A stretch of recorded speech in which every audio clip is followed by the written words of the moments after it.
I missed some of the most important events that teenagers go through, either because I wasn't there or because I actually may have just lived down the road and I was too drunk to go to their functions.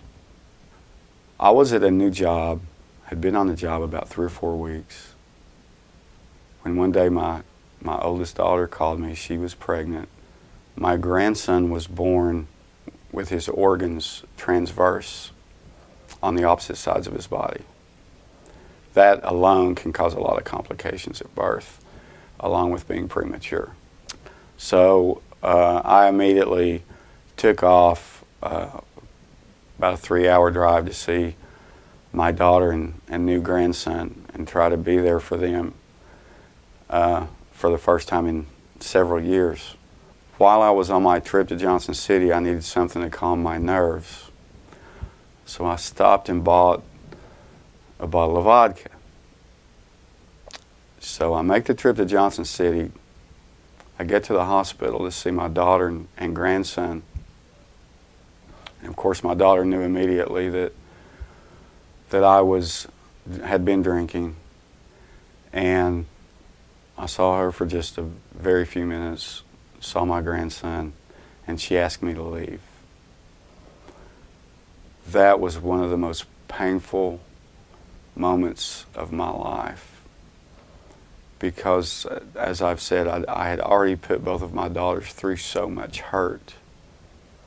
And now the one opportunity I had to try to rekindle and repair those relationships, I had completely destroyed.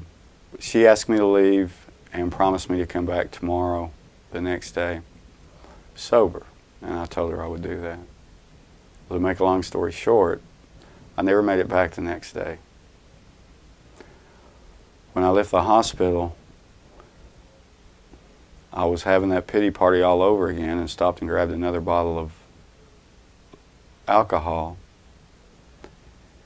and found myself just driving around. And the next thing I remember was a knock on my windshield and blue lights when I woke up in my rearview mirror. And it was a police officer that was there to arrest me for my 4th DUI. The next 8 months of my life was spent in jail between Sullivan County and Hamilton County. And all of that was without knowing if my daughter was okay and if my grandson had even lived or not.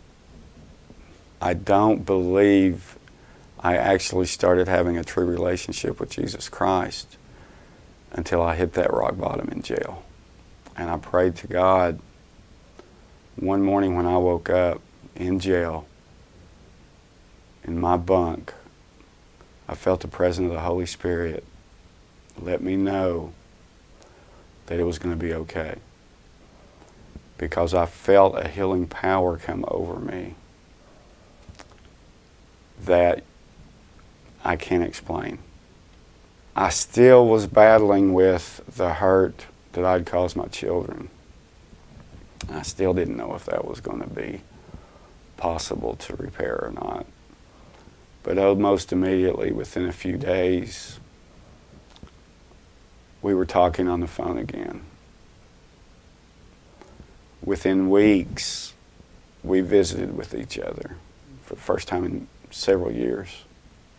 But it shows the miraculous grace of God if you will only surrender to Him.